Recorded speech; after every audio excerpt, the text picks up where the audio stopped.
Dear students, ఈరోజు మనం అధ్యయనం చేయబోతున్నటువంటి ప్రత్యేక అంశం ఏంటంటే సర్దార్ పటేల్. సర్దార్ పటేల్ అనగానే మన భారతదేశంలో ప్రతి ఒక్కరికి కూడా గుర్తుకొచ్చే అంశం ఏంటంటే సంస్థానాల విలీనం గుర్తుకొస్తుంది. అంటే భారతదేశానికి స్వాతంత్రం వచ్చిన సమయంలో 562 సంస్థానాలు ఉంటే ఆ సంస్థానాలను భారతదేశంలో విలీనం చేసే విషయంలో సంస్థానాలకు కేంద్ర ప్రభుత్వానికి మధ్య వివాదం వచ్చింది.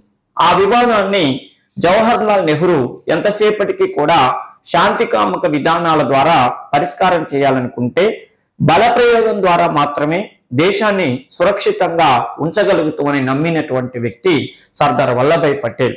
అందుకని ఇతన్ని ఉక్కు మనిషి అనేటువంటి పేరుతో భారతదేశ చరిత్రలో పిలువబడ్డారు. అందుకని చూడండి, సమైక్య భారత స్ఫూర్తి సర్దార్ పటేల్ కు దక్కిన కీర్తి. అంటే భారతదేశానికి స్వాతంత్రం వచ్చిన సమయంలో భారతదేశం అనేటటువంటిది ఎలా ఉందంటే ఒక కలగూర గంపలాగా ఉంది.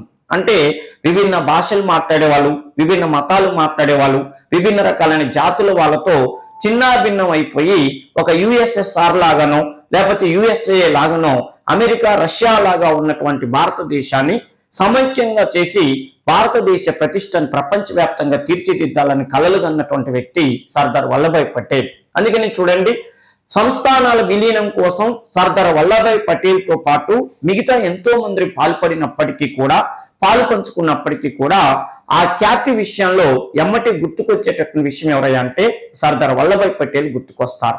సర్దార్ వల్లభాయ్ పటేల్ అనగానే ఉక్కు సంకల్పం, అదేవిధంగా దృఢమైనటువంటి నిర్ణయాలు, బల ప్రయోగము, అదేవిధంగా సైనిక చర్యలు అనేటటువంటి విషయాలు ప్రతి ఒక్కరికి కూడా, అంటే చరిత్ర మీద కాస్తూ కూస్తూ అవగాహన ఉన్నటువంటి ప్రతి ఒక్కరికి కూడా గుర్తుకొచ్చేటటువంటివి. అందుకని చూడండి, సంస్థానాల విలీనంలో జవహర్ లాల్ నెహ్రూ, అదేవిధంగా కేంద్ర ప్రభుత్వంలో ఉన్న ఇతర మంత్రులు, భారత హైకమిషనర్ గా పనిచేసినటువంటి విపి మీనన్, ఒక విధంగా సంస్థానాల విలీనంలో బ్రిటిష్ వ్యక్తి అయినటువంటి మనకి సర్ మౌంట్ బాటన్, ఇలాంటి వాళ్ళు, అదేవిధంగా కాశ్మీర్ వివాదంలో మనకి సహకారం చేసినటువంటి రష్యా అధ్యక్షుడైనటువంటి స్టాలిన్, ఇంతమంది ఉన్నప్పటికీ కూడా సంస్థానాల విలీనం అనగానే మనకి వెంటనే గుర్తుకొచ్చేటటువంటి ఏకైక వ్యక్తి ఎవరయ్యా అంటే సర్దార్ వల్లభాయ్ పటేల్. అందుకని సమైక్య భారత్కు స్ఫూర్తి కలిగించి ప్రపంచవ్యాప్తంగా భారతదేశ ప్రతిష్టను పెంచినటువంటి వ్యక్తి కాబట్టి సర్దార్ పటేల్ కు ఆ కీర్తి దక్కినట్టుగా భావిస్తారు. మరి సర్దార్ వల్లభాయ్ పటేల్ జీవిత చరిత్రని మనం ఒకసారి బ్రీఫ్ గా అధ్యయనం చేసినట్టయితే, సర్దార్ వల్లభాయ్ పటేల్ భారతదేశానికి స్వాతంత్రం వచ్చినప్పుడు 2 పదవులు నిర్వహించారు. ఒకటి ఉప ప్రధాన మంత్రి పదవిలో ఉన్నారు, అదేవిధంగా కేంద్రంలో హోంశాఖ మంత్రి పదవిలో ఉన్నారు. ఈయన ఆ పదవిలో ఉన్నది కేవలం 40 మాసాలు మాత్రమే. 40 మాసాలు మాత్రమే ఆ పదవిలో ఉండి కొన్ని శతాబ్దాల పాటు భారతదేశానికి శాంతి భద్రతలను చేకూర్చినటువంటి వ్యక్తి ఎవరయ్యా అంటే సర్దార్ వల్లభాయ్ పటేల్. ఎందుకంటే భారతదేశానికి స్వాతంత్రం వచ్చిన సమయంలో ఉన్న సమస్యలు చూసినట్టయితే ఒకవైపు సంస్థానాల గొడవలు, రెండోది ప్రత్యేక పాకిస్తాన్ గొడవలు. ఈ గొడవలతో ఇండియా భవిష్యత్ అంతా కూడా అంధకారం కాబోతుందని ప్రపంచవ్యాప్తంగా కొన్ని దేశాలు జోస్యం చెప్పిపోతుంటే ఈయన బలప్రయోగం ద్వారా వాటిలో జోక్యం చేసుకొని భారతదేశాన్ని యూనిటీగా ఉంచటం కోసం చాలా వరకు ప్రయత్నాలు చేశాడు. ఒక విధంగా జవహర్ లాల్ నెహ్రూ అనుసరించిన విధానాలు గనక అలాగే కంటిన్యూ అయి ఉంటే మన భారతదేశ పరిస్థితి ఎలా ఉండేదంటే కాశ్మీర్ సమస్య లాగానే ఉండేది. ఒక ముఖ్యమైన విషయం ఏంటంటే భారతదేశానికి స్వాతంత్రం వచ్చినప్పుడు సంస్థానాల విషయాల్లో ఒక జమ్మూ కాశ్మీర్ విషయంలో మాత్రమే జవహర్ లాల్ నెహ్రూను జోక్యం చేసుకోమన్నాడు. అయినా మిగతా సంస్థానాల విషయాల్లో నేను జోక్యం చేసుకుంటానన్నాడు. ఇప్పుడు మీకు అర్థమై ఉంటది, జవహర్ లాల్ నెహ్రూ జోక్యం చేసుకున్న జమ్మూ కాశ్మీర్ సమస్య ఎప్పుడు కూడా మనకి పెద్ద సమస్యగాని, ఇప్పటికీ స్వాతంత్రం వచ్చి ఇన్ని సంవత్సరాలు అవుతున్నా కూడా ఆ సమస్యగానే ఉండిపోయింది. మిగతా సంస్థానాల విషయాల్లో నేను జోక్యం చేసుకుంటానన్నాడు. ఆ సమస్యని అతి సున్నితంగా పరిష్కారం చేశాడు. ఇవాళ భారతదేశం సమైక్య దేశంగా కేంద్ర ప్రభుత్వం ఏం చెప్తే రాష్ట్ర ప్రభుత్వాలు అలా వినేటటువంటి పరిస్థితుల్లో ఉన్నాయి. మనలాగనే ఇప్పుడు మన దేశానికి స్వాతంత్రం వచ్చినప్పుడు మన దేశంలో ఎలా అయితే సంస్థానాలు ఉన్నాయో అమెరికాలో కూడా రకరకాలైనటువంటి రాష్ట్రాలు ఉన్నాయి. అవన్నీ కలిసి యుఎస్ఏ అని చెప్పి స్వాతంత్రం వచ్చిన తర్వాత ఒకటైనవి. కానీ వాళ్ళలో ఎప్పుడు కూడా గొడవలు అవుతూనే, వాళ్ళలో స్వతంత్రం కోసం పలుసార్లు ఉద్యమాలు కూడా జరిగాయి. అదేవిధంగా రష్యా దేశం చూసుకున్నట్టయితే రష్యాకి 1917 స్వాతంత్రం వచ్చినప్పుడు చాలా రాష్ట్రాలు ఉన్నాయి. ఆ రాష్ట్రాలన్నీ చూడండి యుఎస్ఎస్ఆర్ అని చెప్పి ఒక అసోసియేషన్ ఏర్పడ్డది. కానీ 1991 సంవత్సరంలో యుఎస్ఎస్ఆర్ అనేటటువంటి విచ్ఛిన్నం అయిపోయింది. ఎప్పుడైతే రష్యా విచ్ఛిన్నం అయిపోయిందో అప్పటి నుంచి రష్యా ప్రతిష్ట ప్రపంచవ్యాప్తంగా మసకబారిపోయింది. కానీ ఇండియాలో మాత్రం చూడండి సంస్థానాలు విలీనం అనేటటువంటి పెద్ద సమస్య.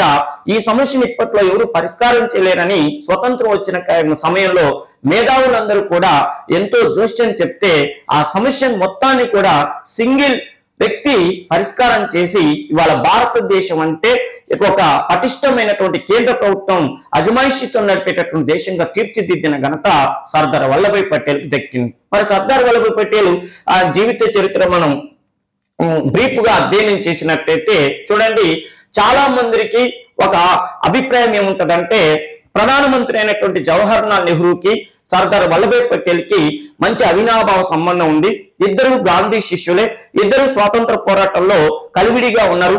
ఈ ఒకరి అభిప్రాయాలు ఒకరికి బాగా నచ్చాయి. అందుకని స్వాతంత్రం వచ్చినా కూడా చూడండి ఒక ఆయన ప్రధానమంత్రి పదవి తీసుకుంటే ఒక ఆయన ఉప ప్రధాని పదవి తీసుకున్నారు అనేటటువంటిది అందరికంటే వీళ్ళిద్దరి మధ్య మంచి సత్సంబంధాలు ఉన్నట్టుగా భావిస్తారు.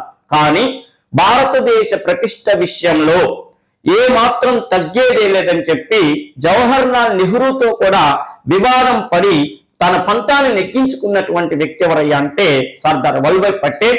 చూడండి ఇతని ఉక్కు సంకల్పం అనేటటువంటిది నాటి భారతదేశం యొక్క విచ్ఛిన్నతను ఆపగలిగింది.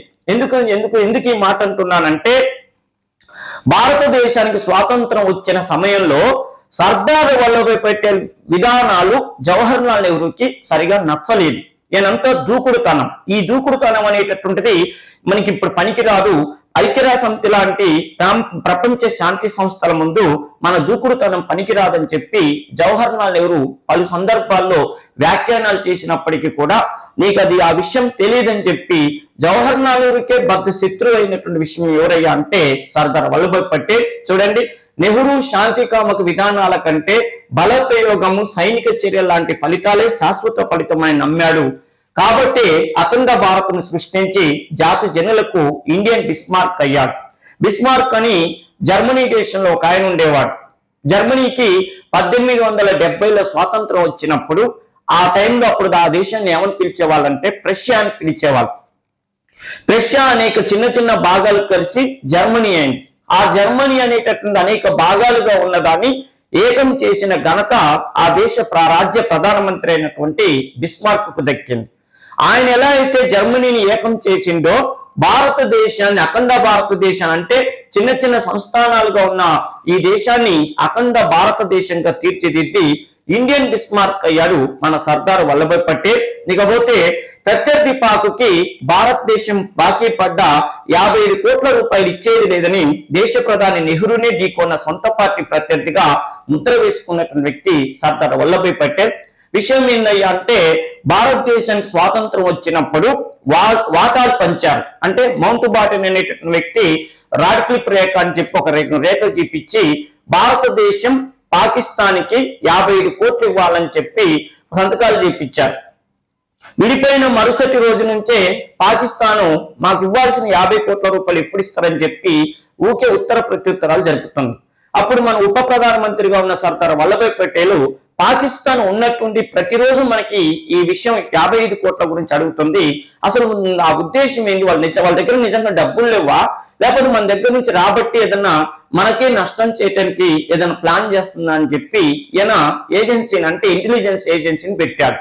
విషయం ఏంటంటే పాకిస్తాన్ మనం ఇచ్చేటటువంటి 55 కోట్ల రూపాయలు తీసుకొని అత్యాధునికమైన ఆయుధాలను కొనుగోలు చేసి మన భారతదేశం మీదకే యుద్ధానికి రాబోతుంది కాశ్మీర్ విషయం మీద అని చెప్పి ఆయనకి ఆ విషయం తెలిసి చూడండి ఎట్టి పరిస్థితుల్లో పాకిస్తాన్ మనం 55 కోట్లు ఇచ్చేదే లేదు, ఏం చేసుకుంటూ చేసుకోమని చెప్తే ప్రధానమంత్రి నెహ్రూ అలా చేయకూడదబ్బా, మనం ఎట్టి పరిస్థితి ఇప్పుడు ఒప్పందం ప్రకారం ఇవ్వాలి కదా అంటే చూడండి దేశ భద్రత కంటే ఇందులో ఏది మనకు అవసరం లేదని చెప్పి ప్రధానమంత్రి నెహ్రూనే ఢీకొన్నటువంటి వ్యక్తి ఎవరయ్యా అంటే సర్దార్ వల్లభాయ్ పటేల్.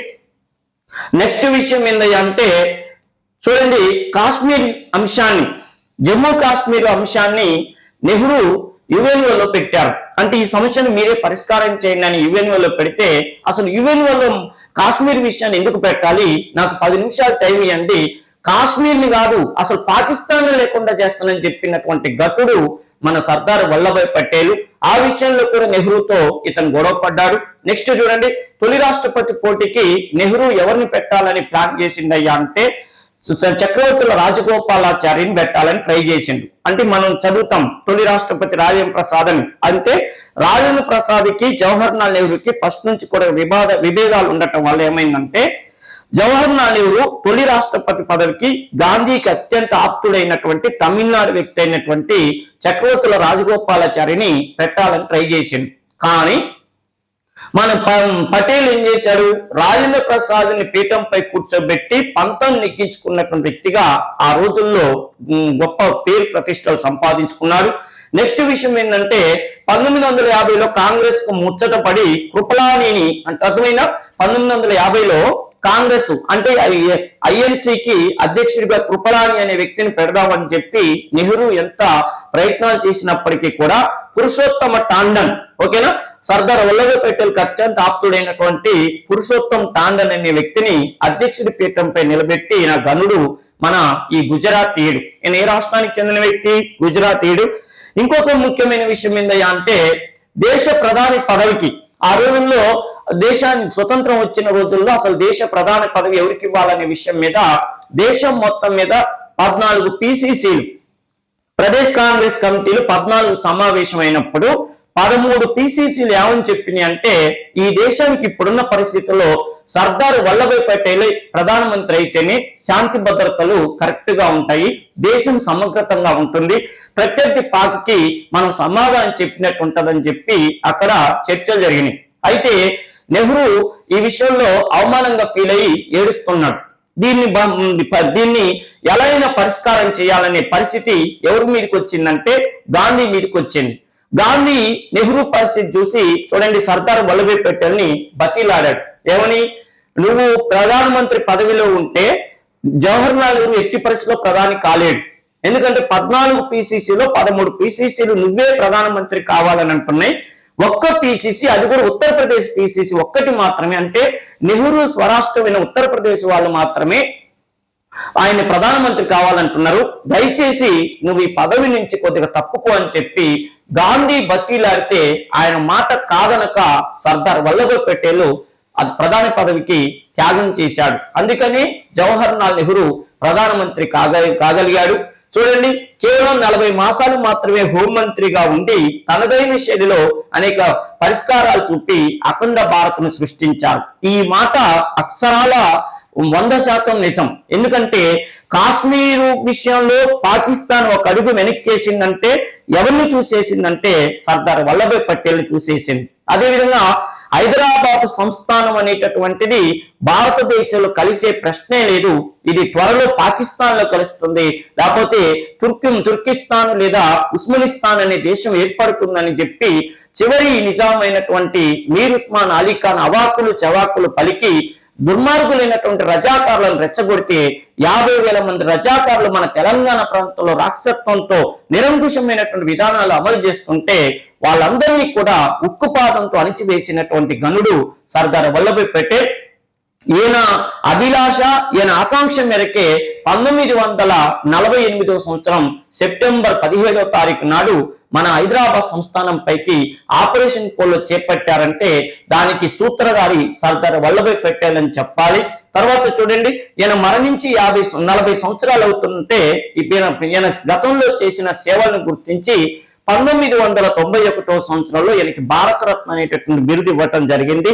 భారతరత్న బిరుదు ఇచ్చి ఈయనని గౌరవించలే, భారతరత్న అనే బిరుదు రావటం వల్ల ఆ భారతరత్నకే గౌరవం తీసుకొచ్చిండు సర్దార్ వల్లభాయ్ పటేల్. మరి అలాంటి గొప్ప వ్యక్తి ఎక్కడ పుట్టాడు, ఏ సంవత్సరంలో పుట్టాడు, ఆయన బాల్యం నుంచే పోరాటాలు చేశాడా, తర్వాత కాలంలో ఎవరి ప్రభావం వలన ఈయన స్వతంత్ర పోరాటంలోకి వచ్చాడు అనేది ఒకసారి చూద్దాం. బాల్యం, విద్యాభ్యాసం. గుజరాత్ లోని నడియార్ అనేటువంటి ఒక మధ్యతరగతి వ్యవసాయ కుటుంబంలో ఈయన 1875వ సంవత్సరం అక్టోబర్ 31వ తారీఖు నాడు, ఓకేనా, అక్టోబర్ 31వ తారీఖు నాడు 4వ సంతానంగా జన్మించాడు. ఓకేనా. 1923వ సంవత్సరంలో కాంగ్రెస్ వ్యతిరేకంగా స్థాపించబడిన స్వరాజ్ పార్టీలో సభ్యుడైనటువంటి, అంటే ఈయన ఒక్కరు వీళ్ళ కుటుంబంలో స్వాతంత్ర పోరాటంలో రాలేదు. మనకి 1923వ సంవత్సరంలో స్వరాజ్ పార్టీ ఒక పార్టీ స్థాపించబడిన సంగతి తెలుసు. 1923లో స్థాపించబడిన స్వరాజ్య పార్టీని విఠల్భాయ్ పటేల్ అనే వ్యక్తి కూడా దాంట్లో సభ్యుడు.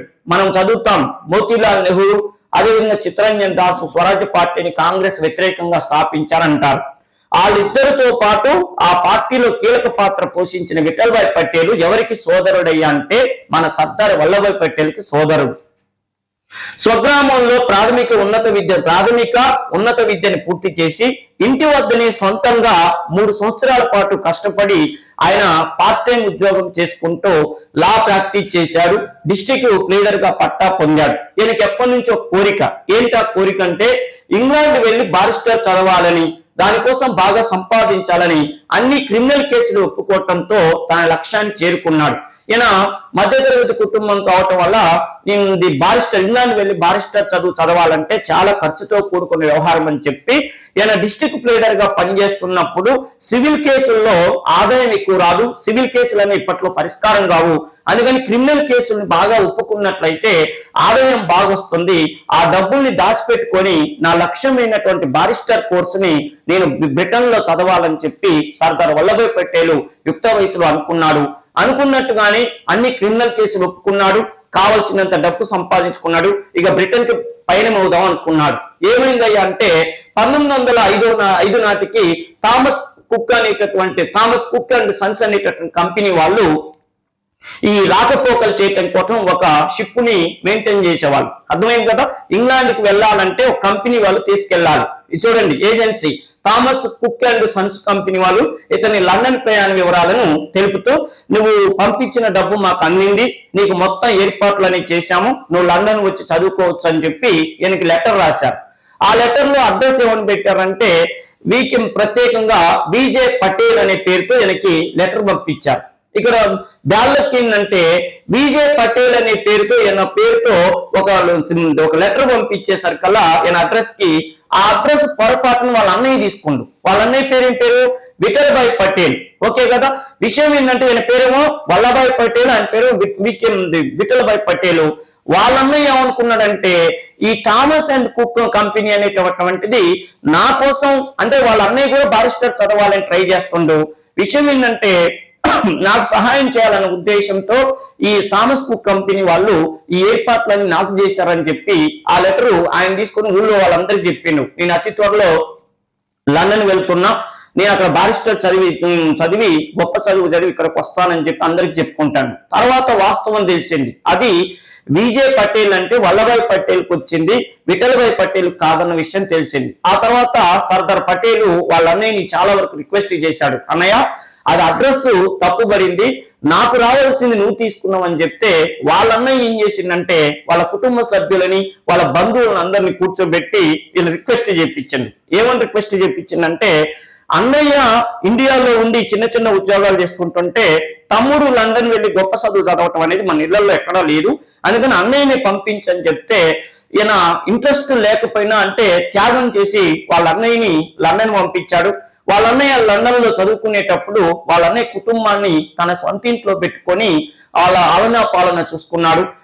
ఒక దశలో వాళ్ళ వదిన గారికి ఈయన భార్యకి పెద్ద గొడవలయ్యి అంత చిల్లాకుల్లమైనా కూడా ఓర్పుతో వాళ్ళన్నిటిని కూడా భరించి వాళ్ళ అన్నయ్య బారిస్టర్ చదువు వచ్చేంత వరకు వాళ్ళకి అండదండలు అందించాడు.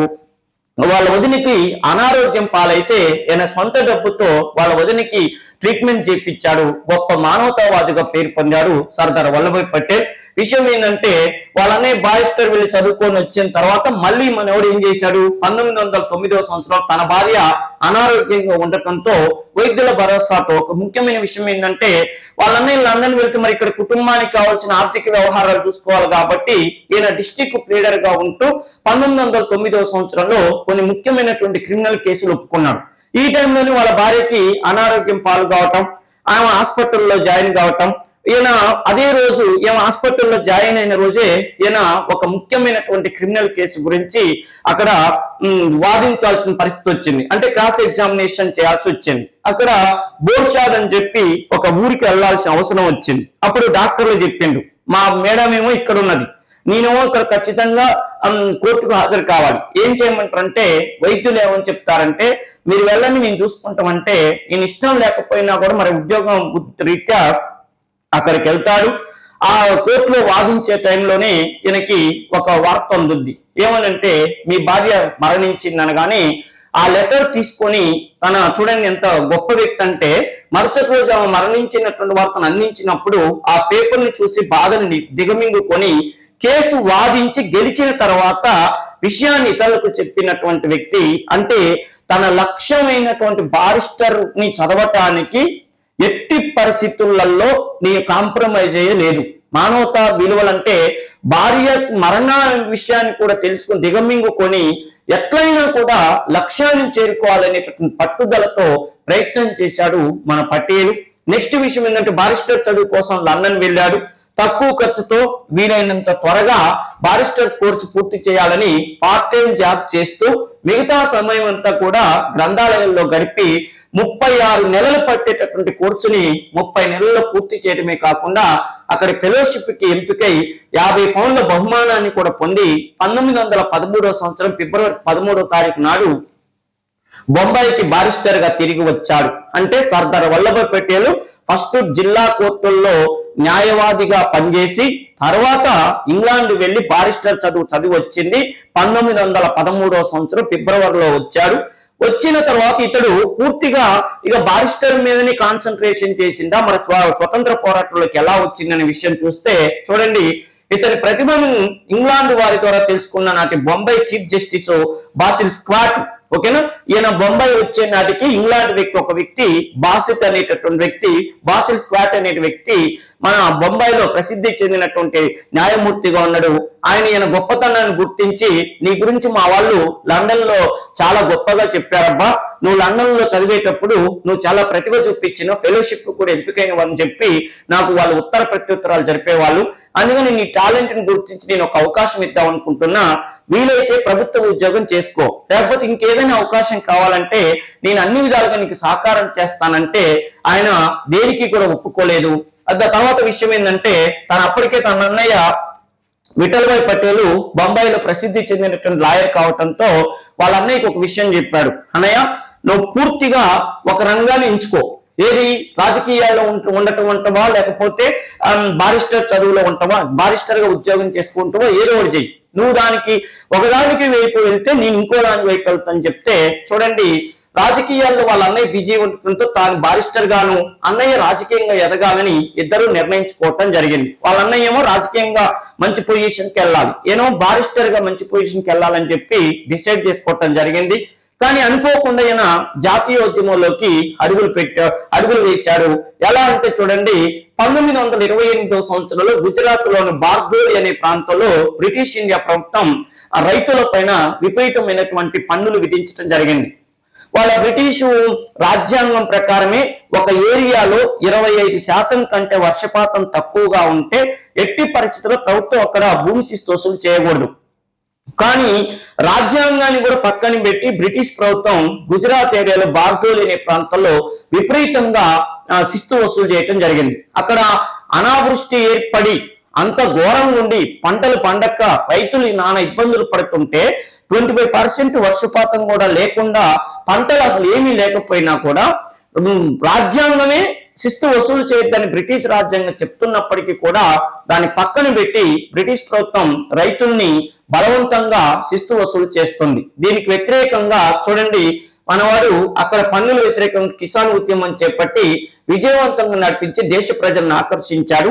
మొట్టమొదటిసారిగా సర్దార్ వల్లభాయ్ పటేల్ పోరాటం చేసిన ఉద్యమం ఏంటంటే బార్దోలి సత్యాగ్రహం. ఈ బార్దోలి సత్యాగ్రహం ఘన విజయం కావటం వల్లనే ఇతను అక్కడున్న ప్రజలు బార్దోలి వీరుడని చెప్పి ఆయన్ని పొగడటం జరిగింది. ఈ విషయం తెలుసుకున్నటువంటి మహాత్మా గాంధీ ఇతన్ని సర్దార్ అనే పేరుతో పిలవటం జరిగింది. అంటే మన సర్దార్ వల్లభాయ్ పటేల్ కి బార్దోలి వీరుడని 1928లో ఎవరు బిరుదు ఇచ్చారంటే భారతీయులో ఉన్నటువంటి రైతులు, ముఖ్యంగా మహిళలు ఆ బిరుదు ఇచ్చారు. సర్దార్ అనే బిరుదు ఏ ఉద్యమంలో పాల్గొన్నందుకు గాంధీ మహాత్ముడు ఇచ్చిండయ్యా అంటే ఈ బార్దోలి సత్యాగ్రహంలో పాల్గొన్నందుకు ఇచ్చారని గుర్తుపెట్టుకోండి. నెక్స్ట్ విషయం ఏంటంటే గాంధీ చేపట్టినటువంటి సహాయ నిరాకరణ ఉద్యమం. ఇంకా అప్పటి నుంచి ఈయన ఆ 1928వ సంవత్సరం నుంచి బాగా ప్రసిద్ధి చెందిన నాయకుడు అయ్యాడు. కాకపోతే ఈయన గాంధీ చేపట్టినటువంటి నాన్ కోఆపరేషన్ మూవ్మెంట్ టైంలోనే దాదాపు 35,000 మంది తన మద్దతుదారులతో గుజరాత్ లో పెద్ద ఉద్యమాలు చేశాడు. ఆ తర్వాత ఉప్పు సత్యాగ్రహోద్యమంలో కూడా గాంధీకి అత్యంత ఆప్తుడిగా కీలకమైనటువంటి బాధ్యతలు నిర్వహించారు.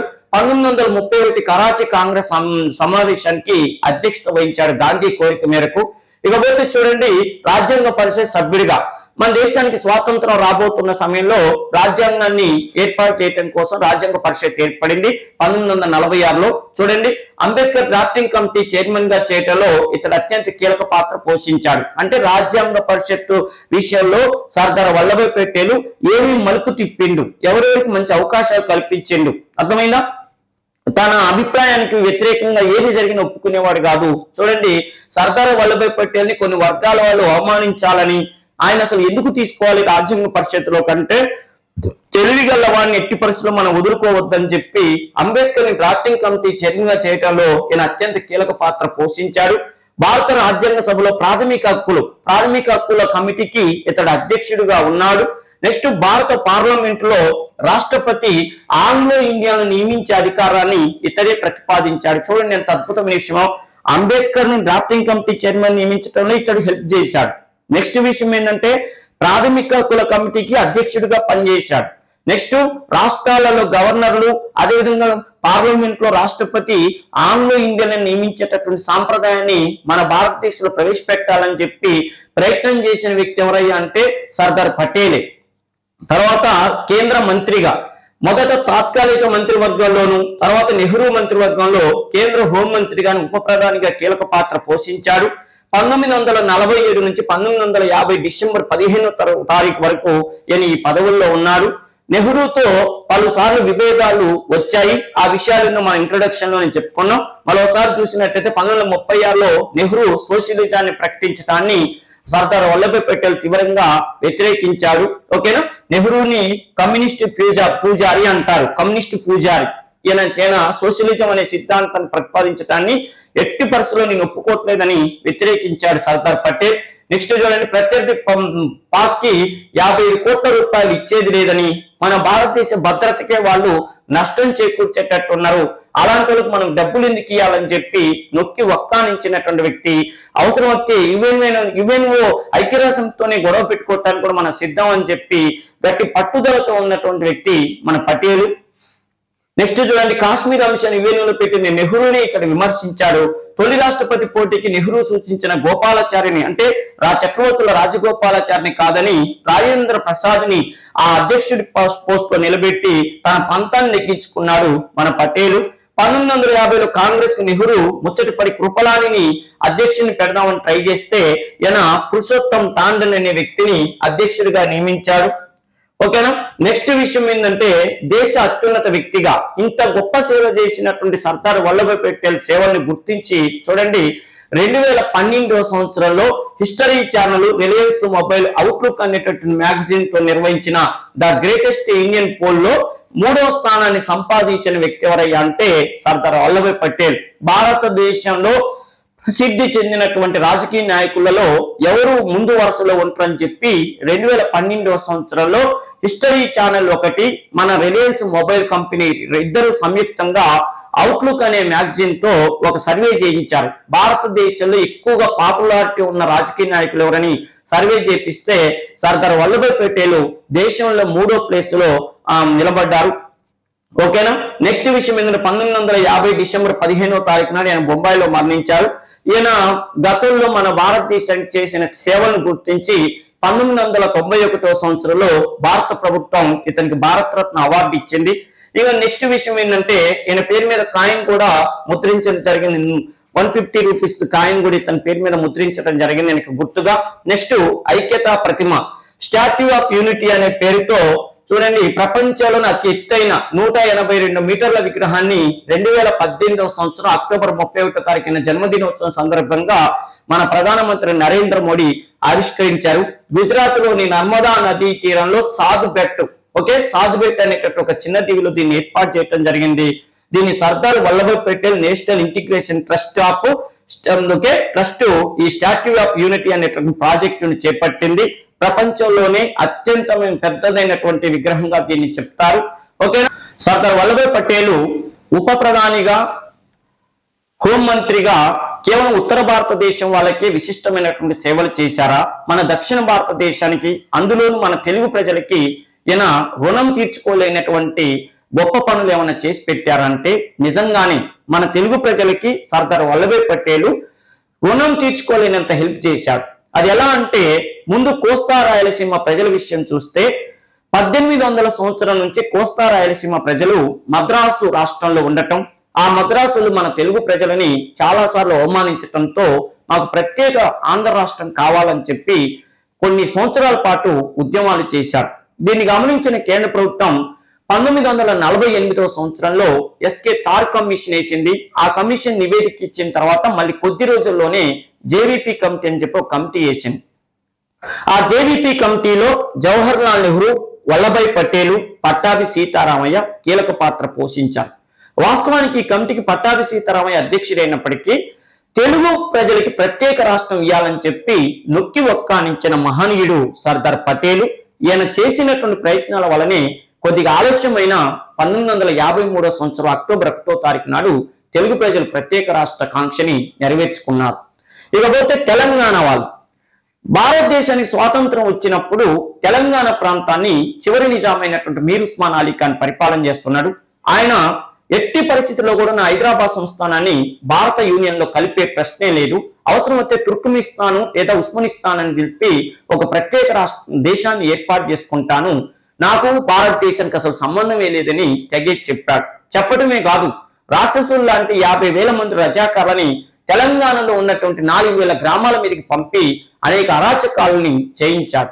ఈ సమయంలో కేంద్ర ప్రభుత్వం కొద్దిగా నిర్లక్ష్యంతో ఉంటే ఒక వ్యక్తిగా, ఒక మహాశక్తిగా ఎట్టి పరిస్థితిలో కూడా దాన్ని ఉపేక్షించే ఆలోచనే లేదని చెప్పి 1948వ సంవత్సరం సెప్టెంబర్ 13వ తారీఖు నాడు జేఎన్ చౌదరి నాయకత్వంలో ఆపరేషన్ పోలోకి ప్రయత్నం చేపించాడు సర్దార్ పటేల్. ఆనాడు సర్దార్ పటేల్ తీసుకున్న నిర్ణయం ఈ రోజు చూడండి, భారతదేశంలో తెలంగాణ అనే ప్రాంతం శాంతి భద్రతలతోనూ సుస్థిరంగాను అన్ని మతాలు మంచిగా సామరస్యంతో ఉండగలుగుతున్నాయంటే దానికి కారకుడు మన సర్దార్ పటేల్. ఇన్ని రకాలైనటువంటి దేశానికి కేవలం ఒక 40 నెలలు మాత్రమే ఆయన పదవిలో ఉండి ఎన్నో విశిష్టమైనటువంటి కార్యక్రమాలు, ప్రజలు సుఖంగా జీవించడానికి కావలసిన చర్యలన్నీ కూడా సర్దార్ పటేల్ తీసుకున్నారు. ఇక్కడ ఒక మాట కూడా చెప్పాలి. విషయం ఏంటంటే, భారతదేశానికి తొలి ప్రధాని సర్దార్ వల్లభాయ్ పటేల్ కనుక అయ్యి ఉంటే ప్రత్యేక పాకిస్తాన్ గొడవే కూడా ఉండకపోయేది. ఆయన దేశానికి స్వాతంత్రం వచ్చి పాకిస్తాన్ విడిపోయిన తర్వాత కూడా జవహర్ లాల్ నెహ్రూని చాలాసార్లు అడిగాడు, నాకు ఒక అర్ధగంట టైం ఇస్తే అసలు పాకిస్తాన్ లేకుండా చేస్తానని చెప్పిండు. ఒకవేళ అర్ధగంట టైం ఇచ్చి ఉంటే ఇవాళ భారతదేశం కేంద్ర ప్రభుత్వం దేశ రక్షణ కోసం, శత్రువు అయినటువంటి పాకిస్తాన్ నుంచి మనం కాపాడుకోవటం కోసం కొన్ని వేల కోట్ల రూపాయలు ఖర్చు పెట్టాల్సి వస్తుంది.